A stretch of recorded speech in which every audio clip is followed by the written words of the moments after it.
ఈ సంఘటన చాలా సీరియస్ అలిగేషన్ అనే విషయం మీకు తెలుసు. పాక్సో చట్టం అంటే చాలా చాలా తీవ్రమైన చట్టం.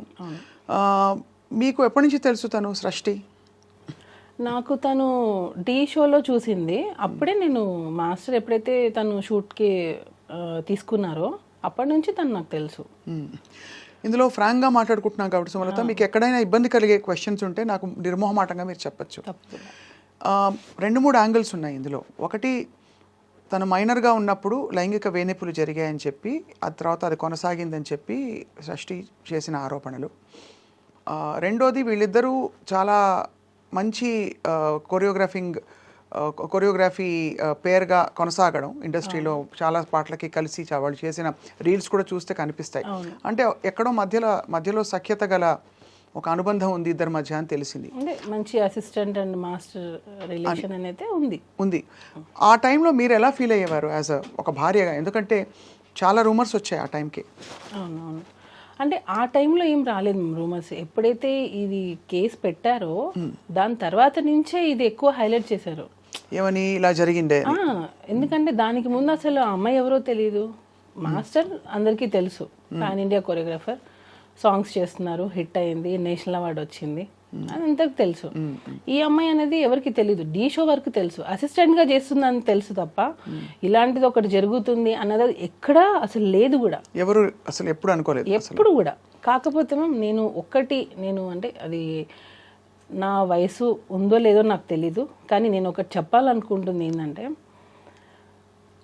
ఇలాంటి ఫేక్ కేసెస్ వల్ల, ఫేక్ ఎలిగేషన్స్ వల్ల రియల్గా ఎవరైతే సఫర్ అవుతున్నారో వాళ్ళకి న్యాయం జరగట్లేదు. అంటే టు బీ హానెస్ట్, ఇది జరుగుతుంది. అది పులి కథ అంటారు కదా, 2 సార్లు పులి వచ్చింది అని అంటే 3సారి నిజంగా వచ్చినా నమ్మరు. అట్లాగా ఈ ఫేక్ కేసెస్ పెట్టడం వల్ల రియల్ విక్టిమ్స్ అనేవాళ్ళు బయటికి చెప్పుకోలేకపోతున్నారు, బయటికి రాలేకపోతున్నారు, వాళ్ళకి న్యాయం జరగట్లేదు. నేను ఇది ఫీల్ అయింది. రియల్గా ఎవరైతే ఉంటారో రియల్ విక్టిమ్స్ ఎవరైతే ఉన్నారో వాళ్ళకి న్యాయం జరగాలి. ఇట్లా నాకు తెలిసి కంప్లీట్గా ఇది ఫేక్ ఎలిగేషన్, ఫేక్ కేస్. నేను కంప్లీట్గా దీన్ని ఖండిస్తాను టోటల్గా. మధ్యలో ఇచ్చిన ఒక ఇంటర్వ్యూలో ఇద్దరి మధ్య ఒక అనుబంధం ఉండేది, భార్యగా మీరు తట్టుకుని భరించాల్సి నిలబడాల్సి వచ్చింది తప్ప అని చెప్పిన ఏమీ లేదు. ఎక్కడ అసలు ఉంటే కదా నేను చెప్పడానికి. ఇప్పుడు అనుబంధం అని అంటే ఇన్ ద సెన్స్ అసిస్టెంట్కి మాస్టర్కి ఒక కోరియోగ్రాఫర్, అసిస్టెంట్ కొరియోగ్రాఫర్ అనే రిలేషన్ అన్నప్పుడు, ఇప్పుడు నేను చెప్పింది మీరు నాకు ఎగ్జిక్యూట్ చేస్తారు, నేను ఏమైతే చేస్తానో. సో ఆ టైంలో ఇప్పుడు నాకు మీ డాన్స్ నచ్చచ్చు, అందరికంటే అసిస్టెంట్గా మీరు బాగా చేసి ఉండొచ్చు, దానివల్ల మీకు ఇంపార్టెన్స్ ఇచ్చి ఉండొచ్చు. సో అది ఎక్కడైనా జరుగుతుంది. ఇప్పుడు హార్డ్ వర్క్ ఎవరైతే ఎక్కువ చేస్తారో వాళ్ళకి ఖచ్చితంగా ఇంపార్టెన్స్ అనేది ఇస్తారు. దాన్ని మనం అడ్వాంటేజ్ తీసుకొని నాకు అది కంటిన్యూగా కావాలి, ఎప్పటికీ కావాలి అని అనుకోవడం తప్పు అంటున్నాను నేను. సో ఎక్స్పెక్టేషన్స్ అనేవి రానప్పుడే ఇలాంటివి వస్తాయి. అంటే ఎక్స్పెక్టేషన్, ఎవరి ఎక్స్పెక్టేషన్? అసిస్టెంట్ ఎక్స్పెక్టేషన్ ఉంటేనే కదా. ఇప్పుడు నీకు ఇంపార్టెన్స్ ఇచ్చారు, ఎంతవరకు ఇచ్చారు అంతవరకే నువ్వు యూజ్ చేసుకోవాలి. దానికి మించి నాకు ఇక్కడ ఇచ్చారు కదా, సో ఇది నాకు లైఫ్ లాంగ్ కావాలి, లైఫ్ లాంగ్ నాకు ఇంపార్టెన్స్ కావాలి, ఎక్కడ వెళ్ళినా నేనే ఉండాలి అని అనుకోవడం తప్పు. సో అలా ఇంపార్టెన్స్ ఇవ్వలేదు కాబట్టి ఒక్కసారిగా తను తిరగబడిందని మీ అభిప్రాయం? ఎగ్జాక్ట్లీ అదే. కానీ అంత సీరియస్ అలిగేషన్స్, అది కూడా ఇది ఒక ఏదో సైడ్లో వెళ్ళిపోయే విషయం కాదు.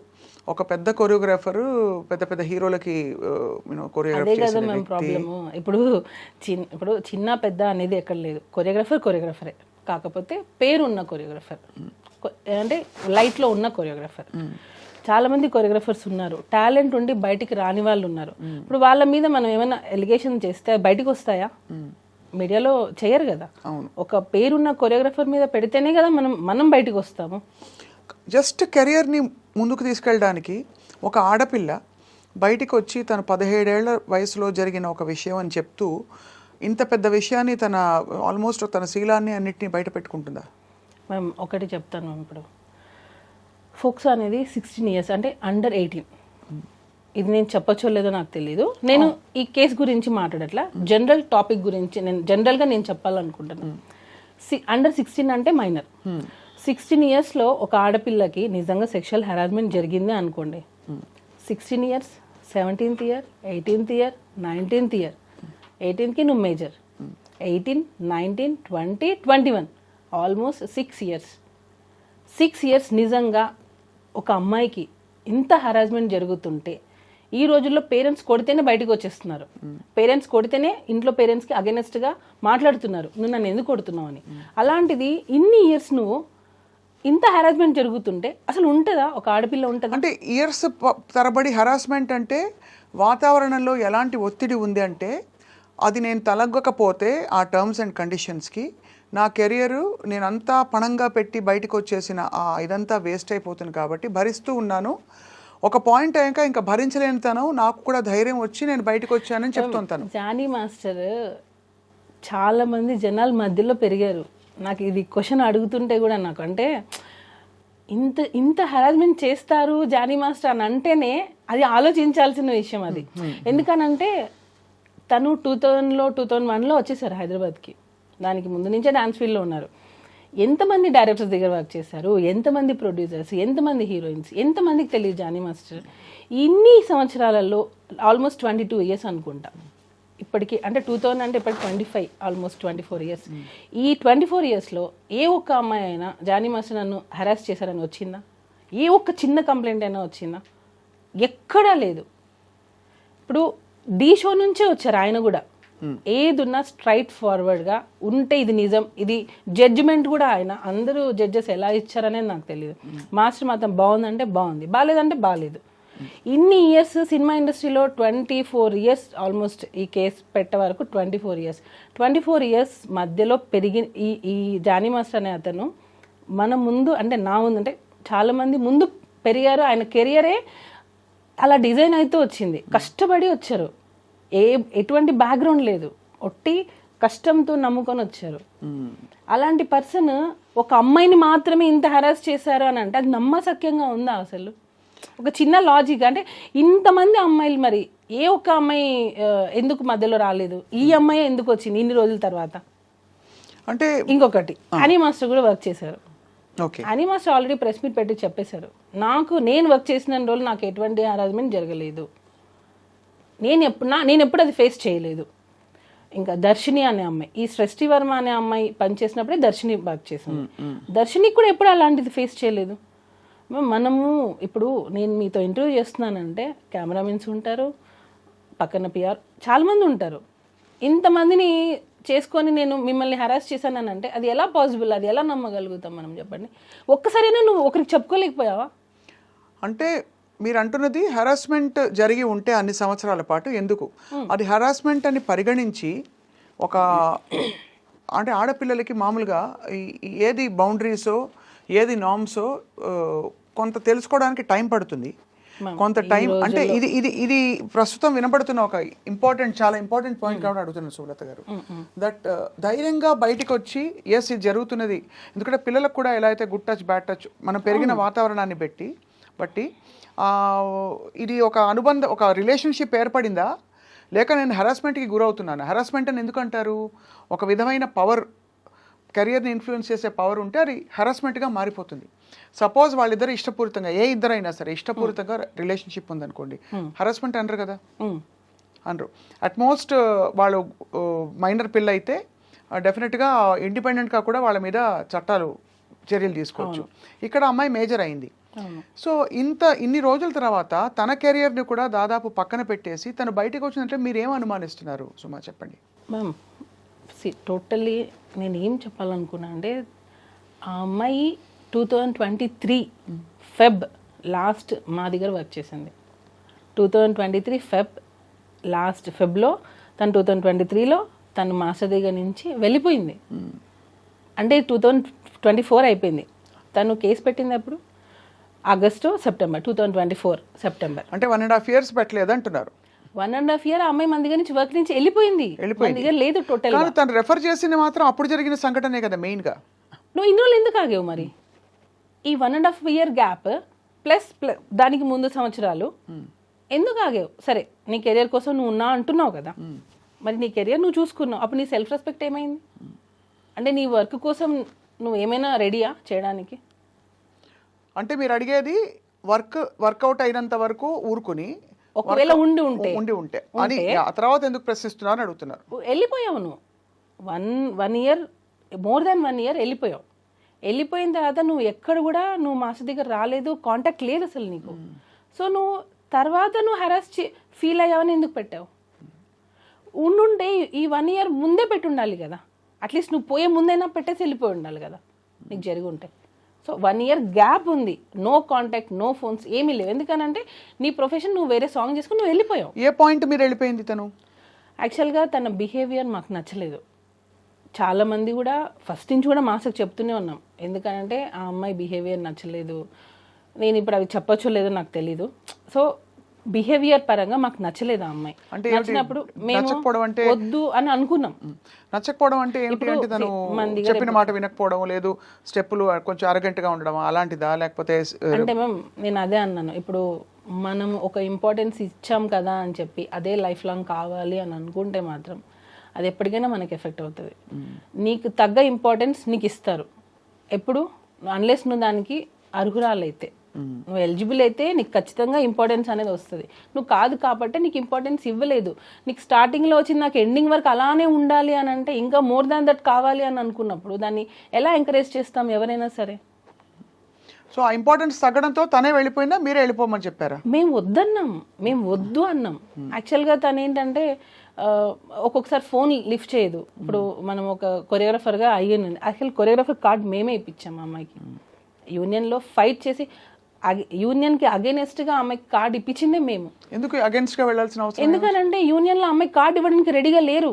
నేను చాలా విషయాలు నేను ఇక్కడ పెట్టుకోనున్నా, చాలా విషయాలు నేను చెప్పాలంటే చాలా మంది ఫ్యామిలీస్ ఎఫెక్ట్ అవుతాయి. అందుకే నేను చెప్పాలంటే కూడా నాకు అంటే నేను చెప్పేస్తే యూనియన్లో 600 మంది ఉంటారు, వాళ్ళందరికీ ఎఫెక్ట్ అవుతుంది నేను మాట్లాడితే యూనియన్ గురించి. సో నేను ఆ మాటలు కొన్ని నేను చెప్పలేను, కానీ ఎప్పటికైనా అది బయటకు వస్తుంది. మ్యామ్ ఏం లేదు, ఇప్పుడు ఆ అమ్మాయి కార్డు గురించి అన్నారు కదా, ఎక్కడ తను వస్తే వేరే మాస్టర్స్కి వర్క్ వెళ్ళిపోతుందో ఏమో అని చెప్పి చాలామంది మాస్టర్స్ యూనియన్ మొత్తం ఆ అమ్మాయి కార్డు ఇవ్వద్దు అన్నారు. నేను వాయిస్ నోట్స్ అఫీషియల్ గ్రూప్లో, మా అఫీషియల్ గ్రూప్లో డైలీ మెసేజెస్ పెట్టాను. నేను ఆ అమ్మాయికి మీరు కార్డు ఎందుకు ఇవ్వరు, తన టాలెంట్ ఉంది. యాక్చువల్లీ నేను అమ్మాయిని ఎంకరేజ్ చేయకూడదు. ఎందుకు ఎంకరేజ్ చేయకూడదు? నేను చేయకూడదు, మా దగ్గర నుంచి వెళ్ళిపోయింది ఆ అమ్మాయి, తన లైఫ్ తను చూసుకుంది. తర్వాత ఇప్పించారా? తర్వాత 1 year గ్యాప్ తర్వాత ఆ అమ్మాయి నాకు జానీ మాస్టర్ డాన్సర్స్ అసోసియేషన్కి ప్రెసిడెంట్గా ఉన్నారు. ఆ టైంలో ఆ అమ్మాయి కార్డు అప్లై చేసింది. ఎప్పుడైతే మన దగ్గర నుంచి వెళ్ళిపోయిన 1 year తర్వాత తనకి కార్డు కావాలి అని చెప్పి హైదరాబాద్లో డాన్సర్స్ యూనియన్ని తను రిక్వెస్ట్ చేసింది. జానీ మాస్టర్ ఏమో ఇవ్వమని, ఎందుకంటే యాజ్ ఎ ప్రెసిడెంట్గా నా ధర్మాన్ని నేను పెడతాను, నాకు ఎన్నైనా ఉండనివ్వండి ప్రాబ్లమ్స్, కానీ నేను ఆ పోస్ట్కి న్యాయం చేయాలి అని చెప్పి మాస్టర్ ఇవ్వమని చెప్పారు. నేను మాస్టర్ ఇవ్వమని, యూనియన్ మొత్తం ఆమె కార్డు ఇవ్వద్దు అని. ఎందుకు అని అంటే ఆ అమ్మాయి వస్తే మిగతా మాస్టర్స్ ఎక్కడ వర్క్ తగ్గిపోతుందో ఏమో వాళ్ళ భయం. అంటే అంత టాలెంట్తో తను దూసుకొచ్చేస్తుందని నమ్మారు వాళ్ళు అనుకున్నారు. ఇప్పుడు ఇంకొక యాంకర్ వస్తుందంటే ఇక్కడ ఇంకొక యాంకర్ భయపడతారు కదా మ్యామ్, ఎక్కడ తను వచ్చేస్తుందో ఏమో ఒక ఇన్సెక్యూరిటీ ఉంటుంది కదా, దానివల్ల వీళ్ళందరూ అమ్మాయి కార్డు ఇవ్వద్దు. మేమేంటి, ఎవరి టాలెంట్ వాళ్ళది. ఎంతోమంది సంవత్సరాల తరపున ఉన్నారు, సంవత్సరాల నుంచి ఎంతోమంది ఉన్నారు, కానీ వాళ్ళు లైట్లోకి రాలేదు. కానీ కొంతమంది ఫాస్ట్గా వచ్చేస్తారు. సో అలాంటి వాళ్ళని ఎంకరేజ్ చేయండి అని చెప్పి మాస్టర్ చాలా మందికి 6 members కొరియోగ్రఫీ కార్డు ఇవ్వండి అని చెప్పి మాస్టర్ చాలా రిక్వెస్ట్ చేశారు, ఇవ్వలేదు. ఈ అమ్మాయిది కూడా ఫిలిం ఛాంబర్కి వెళ్ళి కంప్లైంట్ ఇస్తే ఆ కంప్లైంట్ బేస్ చేసుకొని మాస్టర్ యూనియన్కి అగేనెస్ట్గా అమ్మాయి కార్డు ఇప్పించారు. ఇచ్చింది మేము ఫైట్ చేసి అమ్మాయి కార్డు ఇప్పించాం. కార్డు వచ్చినంత వరకు కామ్గా ఉంది. కార్డు వచ్చిన తర్వాత ఎలిగేషన్తో మాస్టర్ని పెట్టాం. ఇది అన్ఫేర్ మేము టోటల్గా. మన అన్నం పెట్టిన చేతిని మనమే నరికేసుకున్నాం. నేను ఫీల్ అయింది, మేము ఎంకరేజ్ చేశాము. మేము ఆ అమ్మాయిని కార్డు ఇవ్వడంలో నేను వాయిస్ నోట్స్ ఎన్ని పెట్టాను అవన్నీ ఎందుకు నా దగ్గర అన్నీ ఉన్నాయి విత్ డేట్స్. నేను సెక్రటరీకి పెట్టిన వాయిస్ నోట్స్, నేను జానీ మాస్టర్ కార్డు ఇవ్వమంటే మీరు ఆ అమ్మాయికి ఎందుకు ఇవ్వట్లేదు, మాస్టర్స్ గ్రూప్లో కూడా పెట్టాను నేను. కానీ చాలా కొంచెం విచిత్రంగానే ఉంది. అంత అపురూపమైన టాలెంటా? అంటే తను వచ్చేస్తే అందరూ అంత 600 మంది బెదిరిపోయేంత? అలా కాదు, ఎవరికి కూడా ఇవ్వద్దని. ఓకే, అసలు టోటల్ గా మాస్టర్స్ కార్డులే ఇవ్వద్దు, కొత్త కార్డులు ఇవ్వద్దని. ఈ అమ్మాయికి మాత్రం ఇవ్వాలని మీరు ఇన్సిస్ట్ చేసి. ఈ అమ్మాయికి మాత్రమే అని ఎందుకు వచ్చింది అని అంటే తనకి ఆఫర్ వచ్చింది, మిగతా వాళ్ళకి ఆఫర్ రాలా. ఒక 6 members కొత్త కార్డ్స్ అప్లై చేశారు, మాస్టర్ కార్డ్స్. 6 membersలో ఈ అమ్మాయికి పుష్ప 2లో ఆఫర్ వచ్చింది. సో పుష్ప 2లో ఆఫర్ కావాలి అంటే దానికి హైదరాబాద్ కార్డు కావాలి. సో కార్డు కావాలి, ఆఫర్ ఉన్నప్పుడే. ఇప్పుడు అవకాశం వచ్చినప్పుడే మనకి ఆకలి వేసినప్పుడు మనం అన్నం తినాలి, కడుపు నిండిన తర్వాత మనం అన్నం తింటామా? కానీ ఆయన పెంచి పెద్ద చేసిన ఆల్మోస్ట్ ఒక కొరియోగ్రాఫర్కి ఆయనకు ఆల్మోస్ట్ ధీటుగా ఇప్పుడు పుష్ప 2లో ఆఫర్ రావడాన్ని జానీ మాస్టర్ ఎలా తీసుకున్నారు, ఎలా రిసీవ్ చేసుకున్నారు ఈ విషయాన్ని? అసలు ఎందుకు తీసుకోవాలి మేము, ఎలా ఎందుకు తీసుకోవాలి? ఇప్పుడు మీరు కొరియోగ్రాఫర్, మీకు వస్తాయి. అసలు దాని గురించి మాకు అవసరం లేదు. ఎవరి టాలెంట్ వాళ్ళది, వాళ్ళకి నచ్చి ఉంటుంది, ఇచ్చి ఉంటారు. దానిలో కూడా కొరియోగ్రాఫర్గా ఇచ్చారు, పర్టికులర్గా సింగిల్ సాంగ్ ఏమి ఇవ్వలేదు అమ్మాయికి. కొరియోగ్రాఫర్గా చేసింది గణేష్ ఆచార్య మాస్టర్ కింద చేసేది ఆ అమ్మాయి. సో ఆ అమ్మాయికి అమ్మాయి ఆ మూవీలో చేయాలి అని అంటే తనకి హైదరాబాద్ కార్డు కంపల్సరీ ఉండాలి. దానికోసం ఫైట్ చేసి కార్డు ఇప్పించాము మేము, యూనియన్కి అగేనెస్ట్గా ఫైట్ చేసి ఇప్పించాము మేము ఆ అమ్మాయికి. అలాంటిది మరి ఇంత చేటు చేసి ఇంత అసలు రివర్స్ అయిపోయిన సిచ్యువేషన్ అంటే serious allegations along with incident డీటెయిల్స్తో పాటు హోటల్లో ఏం జరిగింది మొదలుకొని తర్వాత ఏమేమి జరిగేవి, హోటల్లో ఎక్కడో 16 ఏళ్ల వయసులో జరిగిన ఆ ఇన్సిడెంట్తో పాటు ఇంత గ్రాఫిక్గా తను చెప్పిందంటే అది అంతు చిక్కట్లేదు చాలామందికి. ఏ టైంలో కూడా సుమలత మీకు డౌట్ రాలేదా జానీ మాస్టర్ గారికి ఈ అమ్మాయికి ఏమైనా ఒక రిలేషన్షిప్ ఏర్పడుతుందా, నా కాపురం సంగతి ఏంటి అని ఒక భారీగా సమంజసంగా ఉంటుంది కదా అందరికీ? నేను ఆల్మోస్ట్ 12 years, నాకు ఇప్పటికీ మ్యారేజ్ అయ్యి 12 years. హస్బెండ్ అనే అతను నిజంగా అంత హరాస్ చేస్తే ఏ వైఫ్ టాలరేట్ చేయదు. ఫస్ట్ థింగ్ ఆ ఎఫెక్ట్ వైఫ్ మీదే పడుతుంది, పిల్లల మీద పడుతుంది. నేను యాజ్ ఏ వైఫ్, మదర్, నేను 2 చేస్తున్నాను ఇంట్లో. సో నాకు ఒక కూతురు ఉంది, ఇలాంటి ఒక ఫాదర్ ఉన్నారు అని అంటే ఫస్ట్ ఆఫ్ ఆల్ మేము ఎలా యాక్సెప్ట్ చేస్తాం? సో నేను ఫైట్ చేస్తున్నాను. నేను జానీ మాస్టర్ మీ కళ్ళ ముందు పెరిగారు, ఆడియన్స్ అందరు చూస్తున్నారుగా, వాళ్ళ కళ్ళ ముందే మాస్టర్ జర్నీ కూడా సాగింది. ఎక్కడో నుంచి వచ్చి సడన్గా ఇట్లా రాలేదు. డీ షో, ద్రోణ, రచ్చ అంటే ప్రతి ఒక్క ఆయన ఎదుగుదల మొత్తం ఆడియన్స్ కళ్ళ ముందే జరిగింది. ఎప్పుడు రాని ఎలిగేషన్ ఒక పార్టీలో జాయిన్ అయిన తర్వాత, ఒక నేషనల్ అవార్డు వచ్చిన తర్వాత, ఒక యూనియన్కి ప్రెసిడెంట్ అయిన తర్వాతనే ఎందుకు వచ్చాయి? ఇంతకంటే ఆరితేరిన పార్టీలు, రాజకీయ నాయకులు, శక్తులు ఉంటారు కదా సుమలత. ఇప్పుడు ఇది పొలిటికల్గా ఎవరో ఏదో అన్నారు అనడానికి కూడా మనకి ఇంకా పెద్దవాళ్ళు, మోర్ ఇన్ఫ్లుయెన్షియల్ పీపుల్ ఉన్నారు. ఒక జానీ మాస్టర్ని పట్టుకుని మీరు అన్నట్టుగా నిజంగానే ఆయన ఒక టాలెంటెడ్ కొరియోగ్రాఫర్, ఒక వర్గం అంతా కూడా ఏకమై ఆ ఎలిగేషన్స్ ఒప్పుకుంటూ film chamber, federation, anchor Jhansi గారు, భరద్వాజ గారు, పెద్ద వాళ్ళందరూ వచ్చి మాట్లాడిన సందర్భాలు.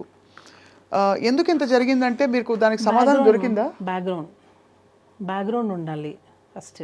కష్టం ఒకటే కాదు, బ్యాక్గ్రౌండ్ ఉండాలి. కానీ ఎవరు కత్తి కడతారు, ఎందుకు కత్తి కడతారు? యాంకర్ ఝాన్సీ గారు, భరద్వాజ్ గారు అని అన్నారు. మన ఫిలిం ఇండస్ట్రీలో ఎన్ని ఇష్యూస్ లేవు మ్యామ్, ఎన్ని కంప్లైంట్స్ లేవు. ఏ రోజైనా ప్రెస్ మీట్ పెట్టారా? ఏ రోజైనా ప్రెస్ మీట్ పెట్టి ఇలా జరిగిందని చెప్పారా?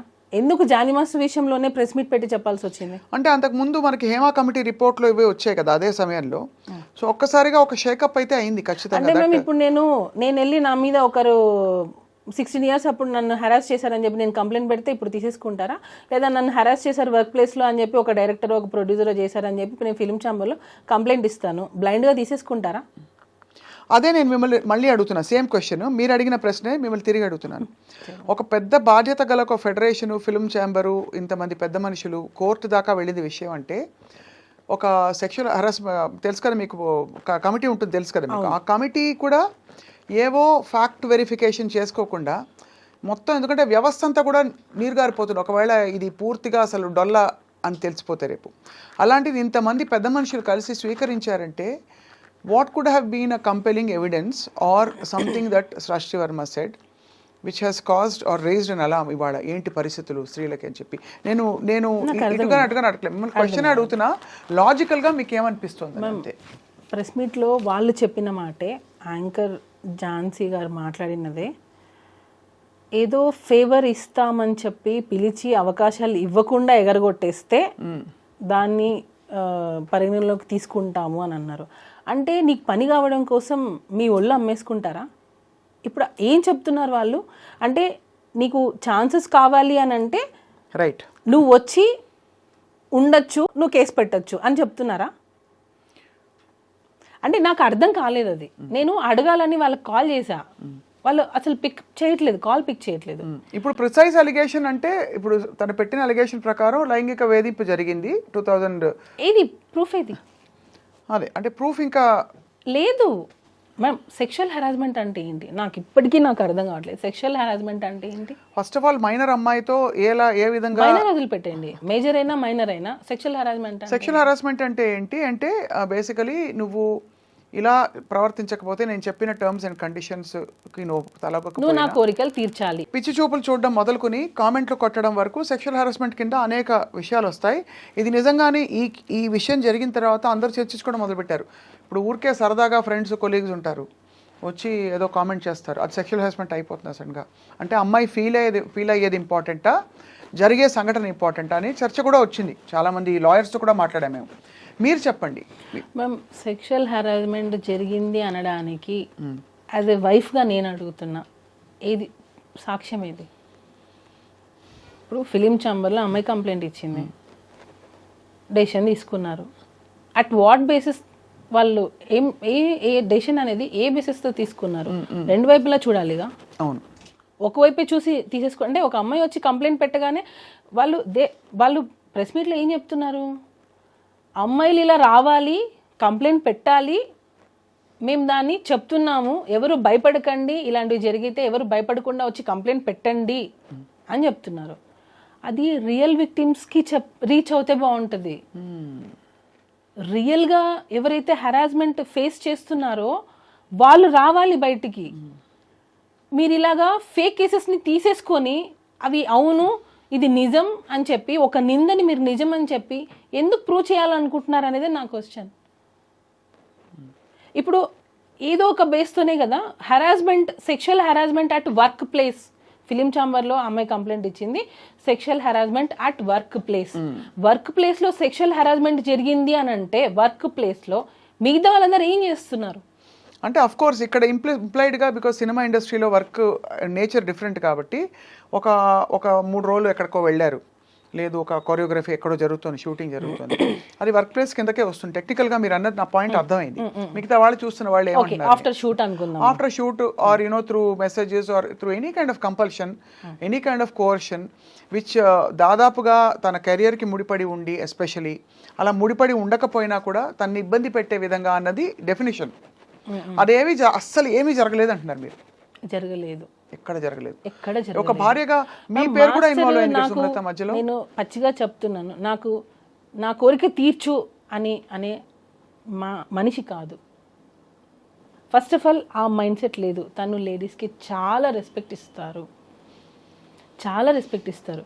ఈవెన్ వైఫ్ అండ్ హస్బెండ్ మధ్యలలో ఎప్పుడైనా మనము చిన్న గొడవలు వస్తాయి, అత్తగారి నుంచో ఏదో ఒకటి చిన్న వస్తుండే, వాళ్ళు ఇప్పటికీ వాళ్ళ అమ్మగారికి ఎంత రెస్పెక్ట్ ఇస్తారంటే, అంటే ఇప్పటికీ అని ఎందుకు అంటున్నానంటే వాళ్ళు దూరంగా ఉంటారు అయినా కూడా సరే ప్రతి రంజాన్కి ప్రతి ఫెస్టివల్కి మేము ఊరెళ్ళి వాళ్ళ అమ్మగారితోనే జరుపుకుంటాం.